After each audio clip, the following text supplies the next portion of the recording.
पीछे दफ्तर है।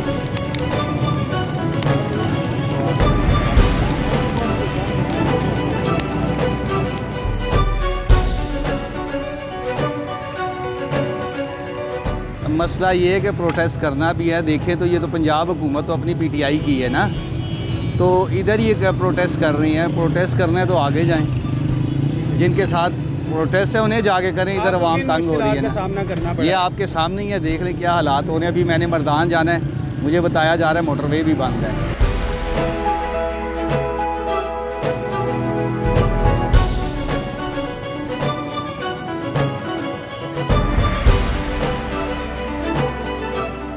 सारी सिचुएशन आपके सामने है। रोड्स काफ़ी बंद किए हुए हैं, रोड्स पे इन्होंने धरने किए हुए हैं और बस हमारा रोड के ऊपर ही हमारा काम होता है। आप देखें ट्रैफिक की वजह से एम्बुलेंस भी फंसी हुई है। पेशेंट्स को पहुंचने में अगर देरी हो जाती है, किसी की जान का मसला बन जाता है, तो उसका ज़िम्मेदार कौन होगा।